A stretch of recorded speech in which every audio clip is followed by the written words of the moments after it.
Hello and welcome to Inner Voyage, a space of freedom, where our guests share unique experiences with us, experiences that have allowed them to open the doors to their psyche.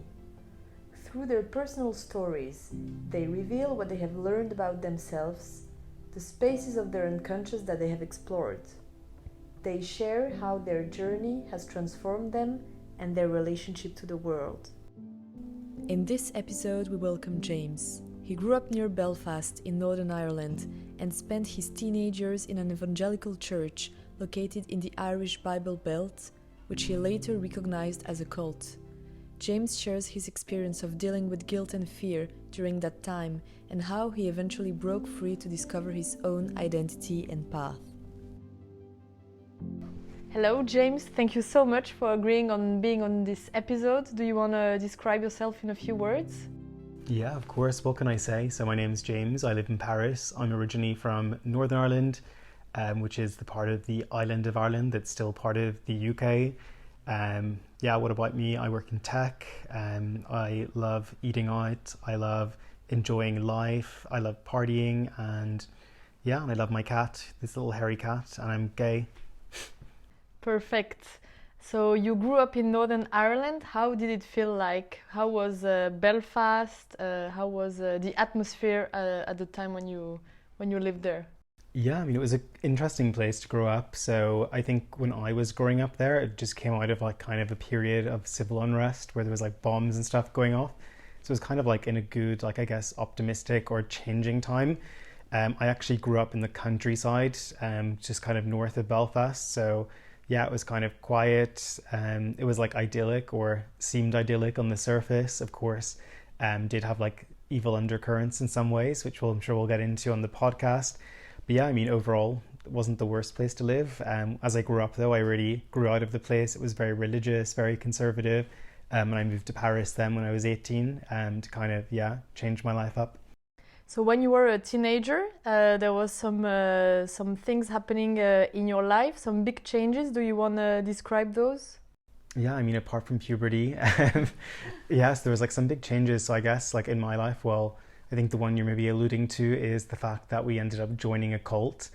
When I was probably about 12 years old, we were originally going to a very conservative traditional church. So Anglicans, it was quite boring, very standard. It was kind of, you go there just because it's kind of the right thing to do rather than people really believing. But basically, until the age of 8, I grew up in a suburb, but the suburb became a bit dodgy. So my mum decided, I don't want my sons growing up in this area. So we moved further out to a new village, which was, maybe 20 minutes further out of the city. And I think when we moved there, I didn't realize it at the time, but, reflecting back, I saw that my mum was obviously very lonely. She moved somewhere new. She didn't know anyone.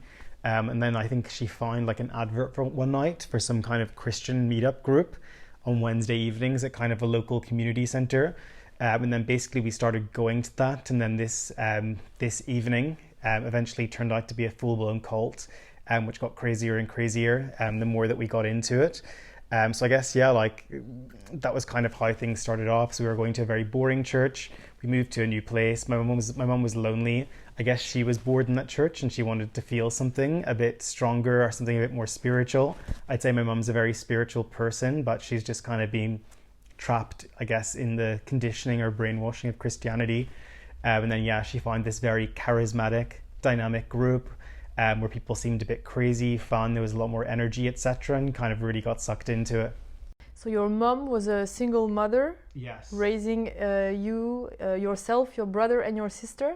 Exactly, yes, those three of us. So you think she was looking for a community, or she was looking more for a spiritual enlightenment when she reached out to those people? I think she was maybe looking for community. So I think, for her, going to church was a comfortable thing. So I think the fact it was a Christian group and the fact she was lonely in this new small town really spoke to her. So she was okay, it's a safe place to go. So I think that's why we went in the first place. And I think the first night she went then, it was obviously a place where there was a lot of loudness, lots of singing, a lot of kind of spiritual crazy action. I don't even know how to describe it. I think when we went, people rolling over the ground, being touched by the Holy Spirit, speaking in tongues, which is effectively like what they believe is the Holy Spirit's taking over your body. So people are literally rolling on the ground, foaming at the mouth, like speaking like in like just gibberish. So I guess like my mum probably when she was there, she was like, oh my God, this is the real deal after going to such a boring like conservative church. So I think maybe in that moment she was like, okay, actually this is exciting. My mum's quite hippie-ish, even though she's not a hippie. So I think she should have been a hippie. But instead, yeah, she kind of got captivated by this more exciting, dynamic kind of Christian environment where I guess in her head, maybe God was moving more strongly somewhere like that. So yeah, I think it's a bit of both to answer your question, you know, finding, I guess, connections in a new place. And then once she went there, I think it opened her eyes to kind of a different view on Christianity or spirituality. And the first time she went there, she took you with her? So yeah, I believe, yeah, the first time we went, she did take us with her. But they did have kind of like a separate area, at least initially, for like kind of younger people to go to. So we were kind of taken off to the side and brainwashed separately. How old were you? I was about 12 years old at the time. So yeah, just coming up to being a teenager. And again, you know, it was super stressful. We had just moved to like a new town as well. So for like me, that was stressful. Like I didn't have any friends and stuff as well. So I think in her head as well, you know, it was a good place for like me and my twin brother to like meet new people. My sister's like 8 years older than us. So she fortunately did not have to go and wasn't really like, you know, part of this. Although later on she did get convinced to come once and left crying. So yeah. And do you remember if there were other kids? Do you remember if you were surprised? Do you have any memory of how you felt when you saw what was happening? I think like the first time I went, actually I'd say like the first number of times I went, I found it actually quite shocking and scary. So I guess like firstly, well, you first asked me if there were other kids there. So there were other kids there. I think they had all grown up in this type of environment. So like, the other kids were like from Israel or had grown up in Israel, South Africa, etc. So it was kind of like quite an international group actually, I have to say, but they had all grown up kind of in this evangelical, Pentecostal, crazy, cultish style environment. But yeah, so like I quickly like, you know, started chatting to other kids. They were friendly enough. Though I quickly started noticing some big differences between us. For example, I was really a big fan of Harry Potter. And then I tried to connect with the other kids over Harry Potter. And then they looked at me with disgust and they were like, Harry Potter's evil. Harry Potter's a witch and witches are never good. They're like enemies of God. Like if you look at Harry Potter, we're not going to speak to you. The other kids were nice and like the other parents were nice, but they immediately started trying to like kind of, I guess, change or challenge the things that I was doing as a child. So it was definitely really frightening for me, the environment. So I'd like, you know, come from kind of a conservative, traditional kind of church. And then suddenly I was seeing people like rolling along, fully grown adults, rolling along the floor with like only the whites of their eyes showing, like literally like heaving and making animal noises and stuff. It was like really crazy. So for me, it was really frightening. And I remember the first few times going, like just wanting to get out of there because it was just such a strange experience, like different like sights, different sounds. And it was just, it seemed kind of off, or it seemed kind of just like fucking weird, just to put it that way, to put it quite frankly. And I think anybody going into that type of environment would have found it very frightening.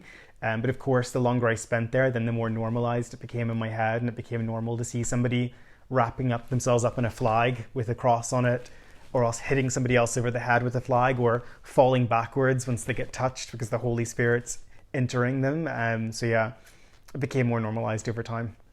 And was your mom specifically asking you to come with her? Oh, it was not negotiable. I had to go. Yeah, so my brother and I were both forced to go, and like we were forced to go to the church before that. We were forced to go to a regular church once we left the cult. So my mom was very forceful with that, and the only time that I actually managed to stop going to church is when I came out as gay. And even then my mom was like, I still think you should come to church. And I was like, no, it's not happening anymore. Leave me alone. But yeah, like, and that's the thing, like this place was like once a week. We were still going to our regular church when we first started going there. But then the place then eventually expanded and moved to like a new village. So we were kind of in a coastal village. It was very nice, Victorian buildings or whatever. But this church then, or this church night, let's call it, then actually got some rich people joining. Some people donated a lot of money. Some people donated millions of pounds, so millions of euros or dollars. And they eventually got or bought a building in a place called Ballyclare, which is essentially the Bible Belt of Northern Ireland. So a Bible Belt is effectively part of a country where basically, the vast majority of people are practicing Christian. It's usually very conservative, very traditional, very like anti, gay rights, very much like anti anything non-Christian, anti Harry Potter, for example, as well. Usually very rural. You have one in the Netherlands, for example, as well, that's quite famous. There's plenty in the US, like in Alabama, etc. So very much that kind of vibe. And then, basically it moved to there. And then we started going 3 times a week. So it was pretty much Wednesday nights, Friday nights, and then pretty much all of Sunday. And then I think it actually even got to a point that we were going sometimes 5 times a week. It just got like more and more controlling. There was more and more expectation to be there all the time when you weren't working or where you went when you weren't at school. So at school, would you tell your friends what was happening outside of school, or would you keep it as a secret? Yeah, no, we wouldn't really talk about it to like our friends in school, to be honest. Surprisingly, I was quite like close-lipped about it. I think because I knew it was like weird and most other kids wouldn't understand it. And then also some of my friends in school were like religious themselves. So I had like friends who were involved in other weird religious groups. So Northern Ireland's a very religious place compared to the rest of Europe. So I feel like a lot of people are involved in some kind of religion or Christian denomination in some kind of way. So yeah, I feel like it was just, people asked me what I was doing. I just like, going to church. And I don't think people would have questioned that too much. And was it common to have churches with such intense demonstrations of faith, or do you think it was really particular? I think it was very particular. So I think like most churches, like people would go like once a week. I'd say like a lot of people go without even really believing. It's just kind of the right thing to do or the tradition. But like, for like this type of place, it was dramatically different. Even though it wasn't normal, let's say, it started out once a week and then it just gradually like then turned into 2 times a week, then 3 times a week. And then, like I said, they kind of expected all of your time to be there and they kind of didn't want you really associating with people outside. So it was very like insular. I mean, people did invite like friends who then ended up joining, but I think people carefully selected and curated who they brought in. Typically, they seemed to target lonely people, maybe people who went through a divorce, maybe people that were looking for enlightenment, or they just looked for other kind of batshit crazy people that were going to kind of get behind this very weird place. And was there a spiritual leader, one main figure? Yes. So it was a guy, I think he was either South African or from Zimbabwe, but like white. Had moved to Northern Ireland, I guess, because he recognised that Northern Ireland was a very religious place. And I think he saw a market for his type of spirituality. He landed in Northern Ireland with his wife and I think 3 children. And then, they quickly got gifted a farmhouse by a very religious person, which became their home. And then they started this night, and they started expanding it and then just trying to grow their membership. And as the membership grew, so did their wealth. And did they have a specific message to spread? And as a kid, did you understand it? Were you critical about it? So I think their message, what was their message? They did have a slogan. So it was called New Heart Ministries. And it was about, they're like, and so I'm trying to remember exactly what the wording was, but it was about coming in and they believed that the only way you could do it is like by getting a new heart from God. So it was all about like submitting to that and I guess like being reborn and having a new heart and following a very different type of Christianity than what they felt other churches were offering. And at some point, do you think you started believing in what they were saying, or you always kept some distance? Oh, I fully believed it. Yeah. So I think I was like always brought up very religious. So firstly, I kind of believed in God. And then I think in this place, because I was so young and you're being bombarded with it like nonstop.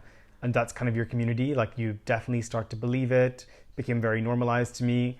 And then, I think I was fully committed to their beliefs and everything they said, I kind of trusted, even though sometimes it did still make me feel weird or made me question things. And was it contradictory to what you were taught in school, or the 2 messages kind of blended in?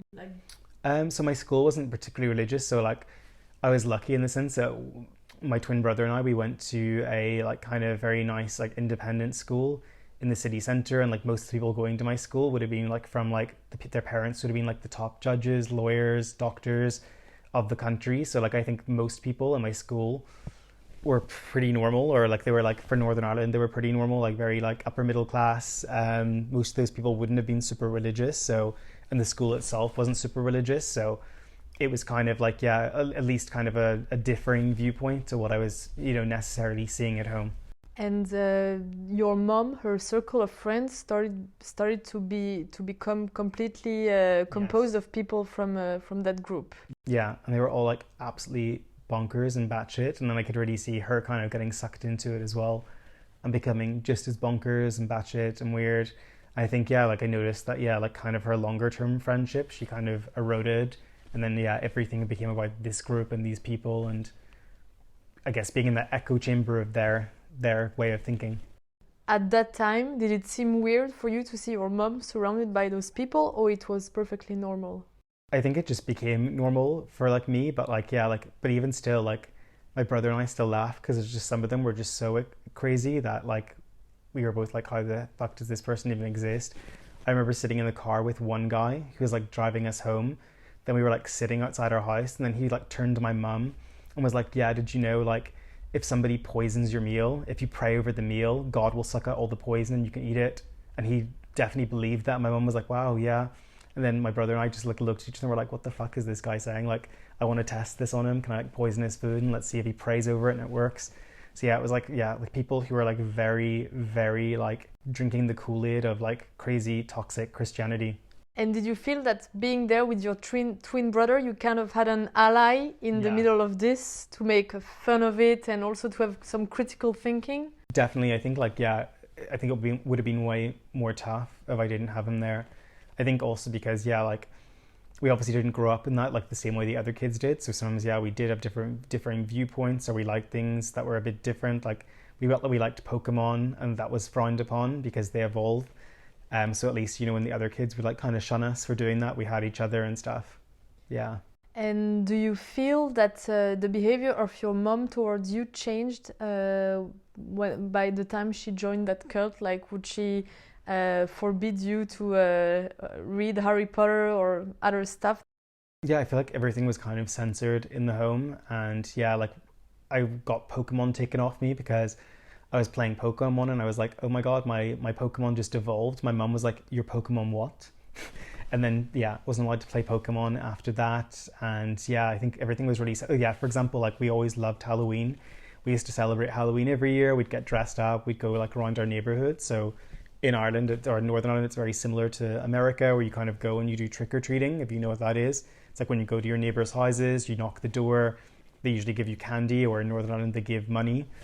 And then so we used to do that dressed up, and we used to participate in that and have Halloween parties every year. But then, yeah, this cult was very against Halloween because they didn't like anything that was kind of celebrating the powers of darkness.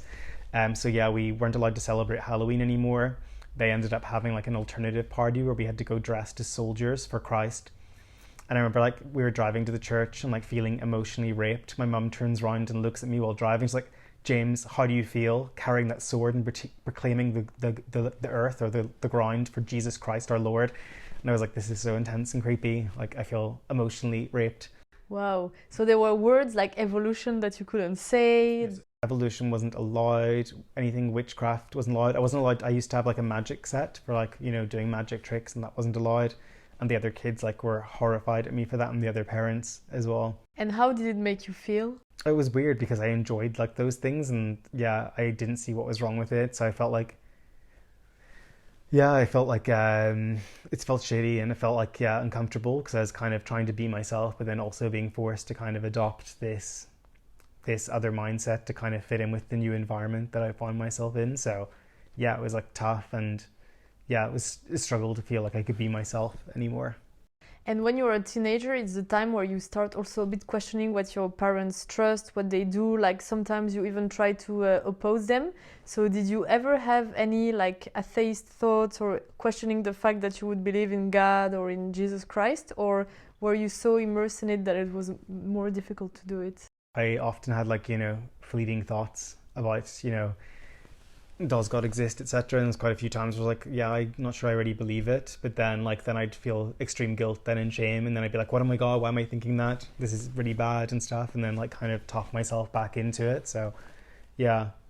And again, because like all the people you're hanging out with are kind of like that as well, and it's tough. And like actually like one time when I was questioning it, not to put my twin brother in the shit, but I was chatting to an old friend of mine on like MSN, which was like a chat kind of room back in the day, if you remember it. It was quite fun, but yeah, she was online, and then I basically said to her, I was like, oh, I'm not sure I believe in God anymore.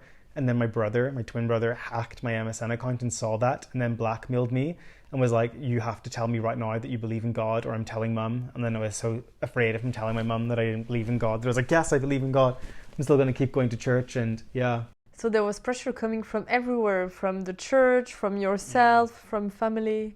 And especially, yeah. And then as time kind of went on, like the ideas got crazier and crazier. And I think there was even like more pressure on my mum. So I think I remember like at a certain point, they like did a big speech being like, yeah, things are going to get a lot more like, you know, streamlined and strict around here, and the real ones will stay and the fakes of you will disappear. And then, yeah, like they got crazier. So like it got to the point that like they were trying to get us all to move to Israel to pick vegetables to basically strengthen the Israeli economy. So all the Jews would move back to Israel because they believe that once all the Jews move back to Israel, then the end of the world will come about, and it's not going to happen until then. So they kind of wanted to speed up the process. So obviously us moving there and picking vegetables is the way to do that.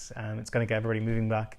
So was your mom considering moving to Israel? Yeah, we were considering going, and like they were showing us loads of videos of people getting baptized in like the River Jordan, and how it's this amazing place and stuff. And yeah.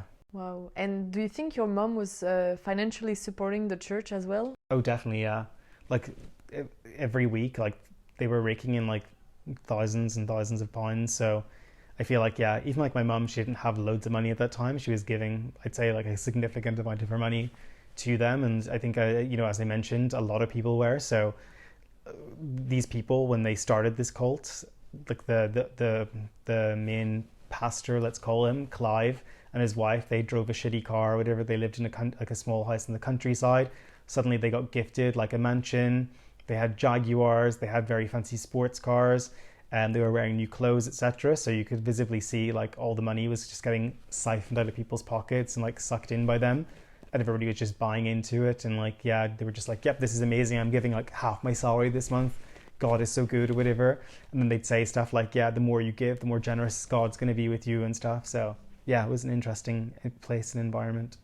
So do you feel your lifestyle changed, on financial aspects when your mom joined that cult, or you didn't see any impact when you grew up? Like I didn't personally notice myself. I mean, what I noticed like in terms of our lifestyle, instead of going out and doing all the fun things we used to do, like going to the cinema, etc., we were basically just spending all our time and I guess disposable income at the church, or the ministry as they called it. And did you ever engage with the kids from that leader? Like, would you also like have interactions with the main leader, or was he a distant figure? No, we had interactions. We'd often be invited over to their house for like barbecues and stuff. And yeah, like his kids were actual little shits. They were like really rude, like entitled, and they had weird names like Shalom and Sharif and stuff. And yeah, the kids were actually not very nice, and I didn't really enjoy spending time with them. And then yeah, like he was quite involved. I think he liked to oversee and ensure that the kids were getting taught what he wanted them to be taught.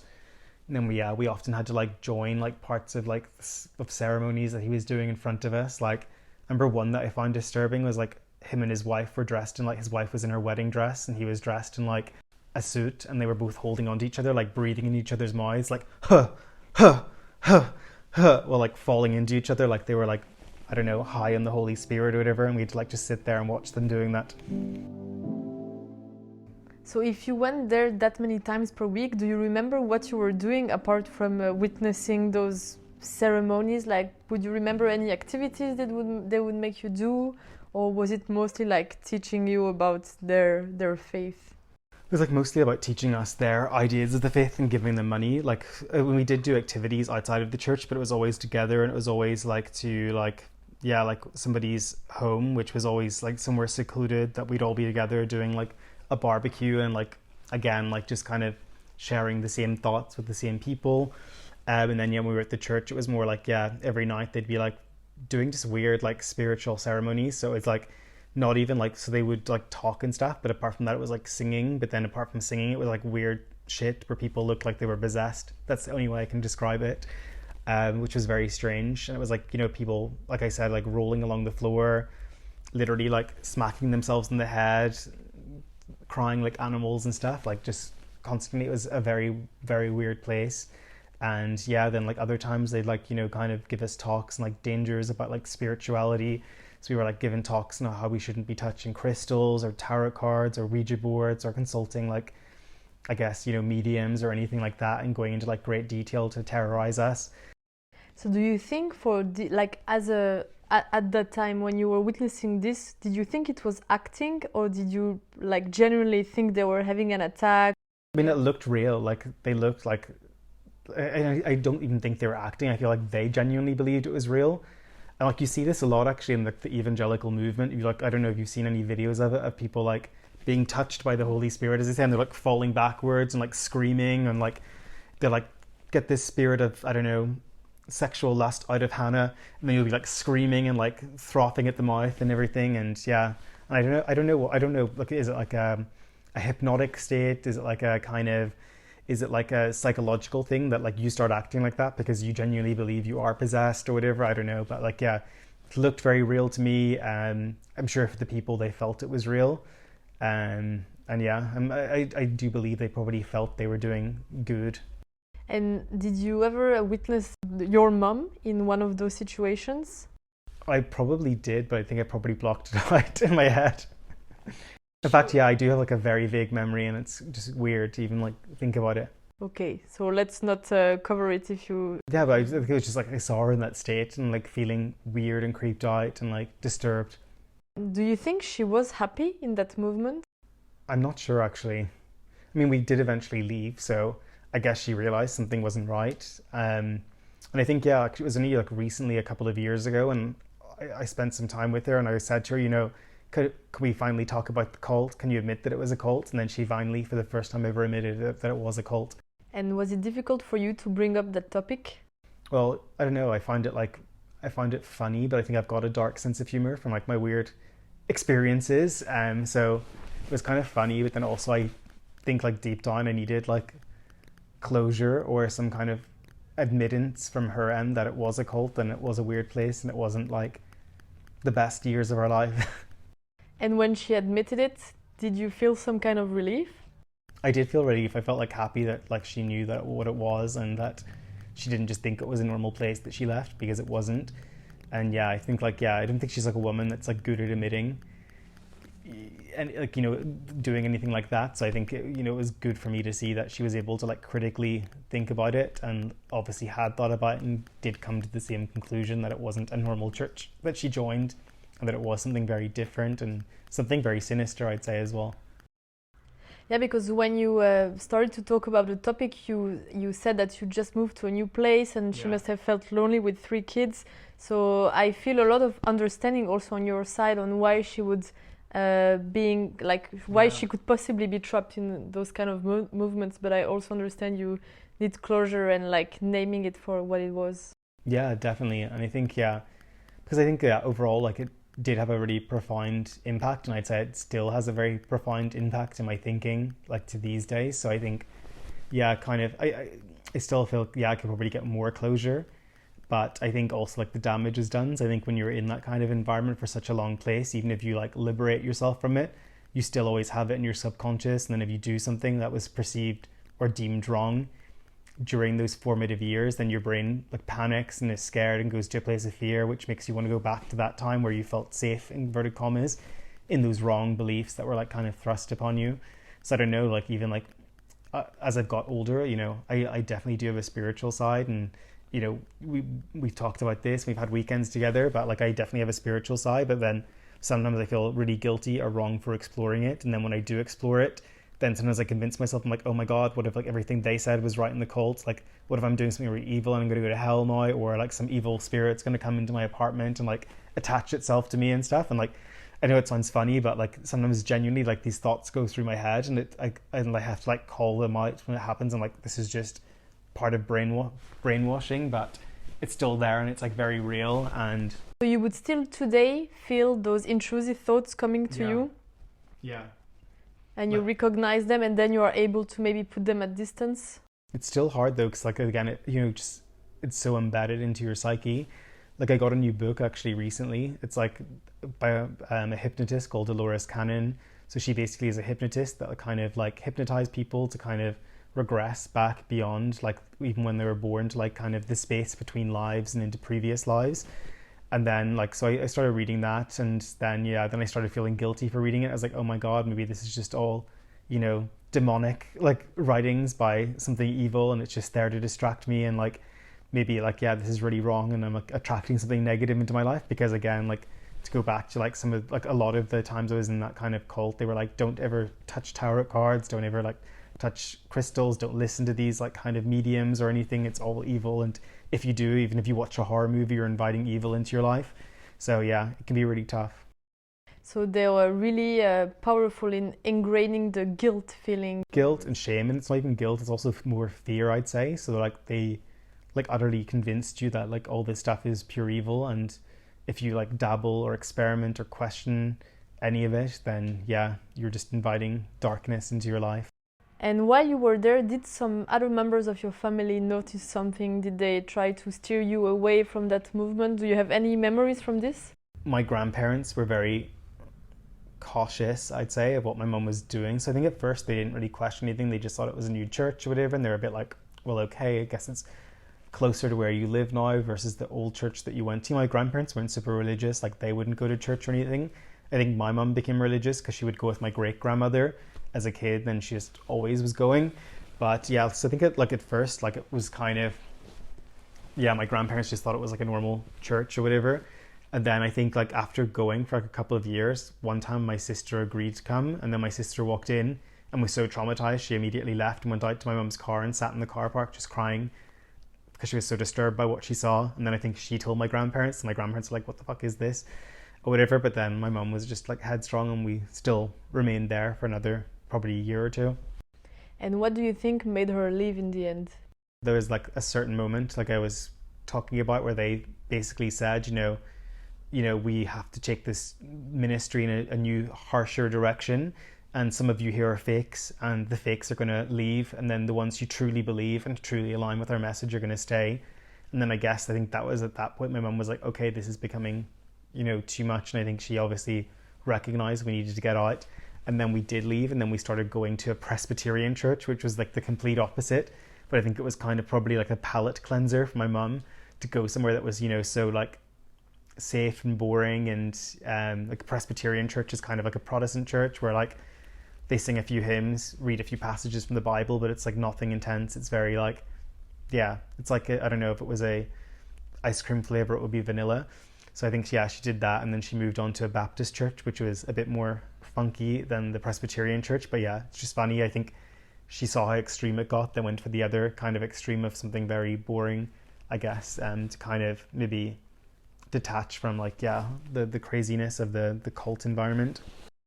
And did you feel some relief when she left for this vanilla church? Yeah, it was so nice. I think it was really good just to go somewhere like more normal.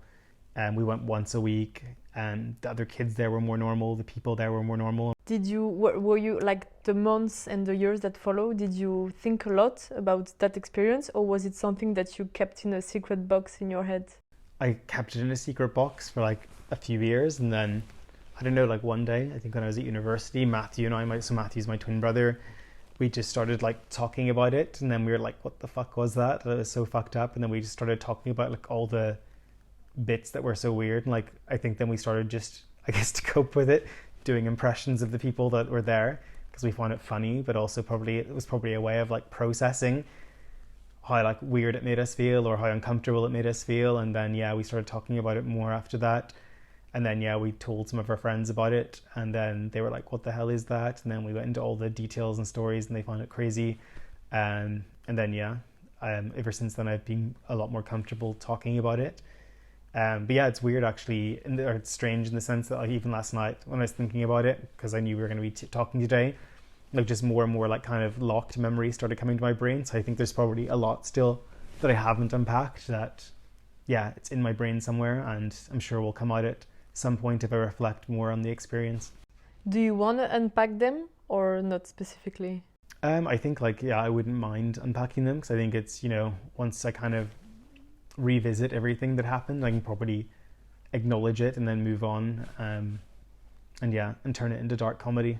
And do you feel it brought you positive stuff in your life? Like, do you have happy memories? You said you have dark humor and you make fun out of it. Yeah. But do you feel it brought you positive stuff? To be honest, I don't think it brought anything positive to my life. I think it brought like guilt, shame, and fear, which still impacts me to today. So I'd say like, yeah, I think it's difficult to say. I don't think it brought anything really positive to my life. I think it's something I can laugh about, at least these days. And I think it's good that I had a twin brother that went through the same experience. We've got very similar personalities. We can both laugh about it, and have humor about it, which is good. But I think overall, it wasn't a very pleasant experience. And I think I don't live a life with regrets. But yeah, if it were to happen again, or there was a choice for it to happen again, I wouldn't necessarily want to go through the experience again. I have a very personal question. It's regarding the fact that as a teenager, I guess it was also that time where you realized you were gay. Yeah. So how did it make you feel to be trapped into that movement and also have those realizations come to you?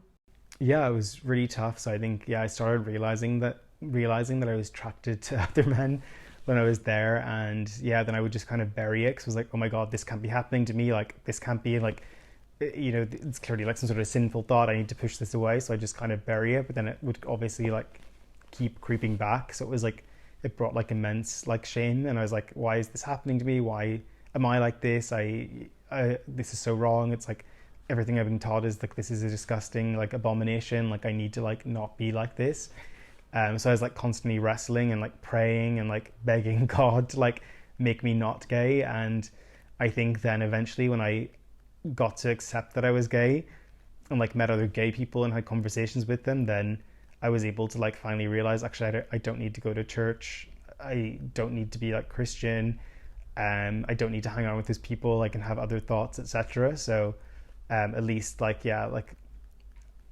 I was able to like kind of process that, and then that's when I was like, you know what, I'm gonna tell my family that I'm gay, and then I'm not going to church anymore because it's not mentally good for me. Discovering that there is this whole gay community and even gay culture, do you think it was like a safe haven? When I met other gay people and started hanging out with them, it was like, I felt like I could be myself. I felt like I discovered new elements of myself that I guess I suppressed when I was like in that other environment, because you had to like follow their narrative, and that was very strict on what you could like, what you couldn't like, what you could do, what you could watch, what you could listen to, what thoughts you could have. So I think like it was liberating then for me to like, I guess, rediscover myself. But at the same time, at least at the beginning, it was like everything was in secret because I didn't want to tell my family. It was very tough in that sense as well, and it was like a lot of fear of, how do I tell these people that are so absorbed in this like religious environment, this crazy religious environment. And now when you go back to Northern Ireland for holidays or for visiting family, do you are you brought back to this period of time? I actually avoid going back to Northern Ireland a lot. So I actually feel like when I land in the country, I feel like an oppression on me, which is very weird. Like I feel like the air feels different. I actually feel more anxious. I would never want to see any of those people. I did run into some of them on public transport before, and then they were like, are you still a Christian? I was like, no. And they were like, that's very sad. Going back to Northern Ireland, definitely impacts on me still. And I feel like for me, it's a dark place and I tend to avoid it. And do you seek emotions of belonging and of pride of being who you are in other type of experiences now to kind of counterbalance?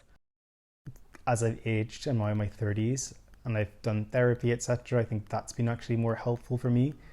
And I've kind of found the tribe that goes with my vibe, and I've kind of discovered myself, and I don't necessarily feel like the need to validate myself anymore with other people or groups of people, and I kind of just naturally gravitate towards people that like kind of resonate with me. And so I don't feel like I need to join any specific groups or organizations or anything to kind of define who I am. Although interestingly, like similar to you, I worked in Google for years, and then I find actually when I was working there. It kind of defined my personality a bit, or who I was as a person. So maybe again that was like the part of my brain that like absorbs like kind of this collective mindset of like, you know, being branded in one way. But and it was obviously then I left there, and it was healthy to leave there, and even leaving that kind of cult work environment has been positive for me to like not define myself as the, you know, as where I work or the company. So what I've learned for me is like even like anything kind of spiritual for me needs to be individual and something I explore myself, or with friends that I feel comfortable with that aren't necessarily trying to impose a specific viewpoint. I think like, yeah, for me, what I've discovered is everybody's on their own path and should kind of follow what feels right for them, and should, yeah, absorb and naturally seek out the knowledge that's right for them. So anything, yeah, with a philosophical message or a religious message or a spiritual message, I'm highly cautious of. Do you have any advice for the teenager James? It's tough to say because, yeah, obviously you can change anything, but I think my advice, if I could say it, would be more like critical of your environment. Don't naturally or blindly follow what older people are saying to you, and question everything. And even if you're told it's wrong, like always look at the opposite viewpoint of anything that you're kind of digesting and actually basing your life around, especially if it's like a belief or a viewpoint, because if you're getting one side, then it's brainwashing and it's not like necessarily your viewpoint. And that's like for anybody, like any young person. I think like young people are like naturally naive. They're also naturally curious. So I think just for any young person, like be really hyper aware of, you know, anybody that's trying to give a viewpoint or a belief and trying to impart that on you. Be really hyper aware of how they're doing that. You know, is it forceful? Is it, you know, that they're not open to hearing other viewpoints? That's a red flag. And then any viewpoint you get, like, go and research it. It's so easy these days. And even though it's like really difficult to challenge an older person's viewpoint in that kind of group scenario, you can always just, you know, secretly get those viewpoints yourself, secretly arm yourself with your own knowledge and your own kind of research. And then obviously when you get a bit older and you're a bit more independent, you can leave, and at least you're not leaving, you know, with just one viewpoint programmed into your brain, because your brain's like a computer. And yeah, if it just hears the one thing over and over again, it's going to affect you for life. Do you have any sources of inspiration, artists or thinkers that you would like to share, or that maybe helped you? I think, yeah, like there's like quite a few different ones. So I think I actually really like the performance artist Marina Abramovic. One of my favorite pieces was when she was in the museum and like she basically stood still for like, I think it was days, or was it even weeks, and just invited the public to do anything they wanted to her. And it was interesting just to see what humans are like, and how it started off pleasant, people giving hugs, and in the end it like wound up with somebody holding a gun to her head. So I thought like, yeah, like it was very brave of her to do that. And I think it was also very telling of like human nature, sadly, in some instances. So I think, yeah, anything done by her is quite interesting. In terms of like authors or like other thought leaders, like I think Dolores Cannon, I think her stuff is super interesting. I think what's really interesting about it is just like the viewpoint or the standpoint she comes in at as a hypnotist. And again, it's her doing interviews. And I think what's very interesting is like all the interviews kind of come to the same conclusion or kind of the same experience, which, yeah, for me kind of, although it's not like, you know, 100% proof, I think it's like kind of reassuring that so many people have said this under a state of hypnosis. It seems like, yeah, maybe there is more to life than death. Other artists or authors that really I find interesting are like maybe Stephen King. I know that's kind of a weird one, but I think, yeah, like my childhood or my growing up experience has given me like a dark sense of humor, or like, yeah, like a sense of, yeah, I appreciate kind of darker things. So I think like when I read his books and stuff, they're quite like twisted, and it makes me laugh when it shouldn't. And I also think they're very well written. Well, thank you so much for sharing this experience and everything you have learned. No worries. And maybe one day, when I launch my own cult, you'll want to join it, Hannah. I would definitely. I'll be charismatic, and you can read Harry Potter. Dear listeners, thank you for taking the time to listen to this episode of Inner Voyage today. I hope you enjoyed it. Feel free to share it with others if James's story touched you, and don't hesitate to leave us a rating or a comment.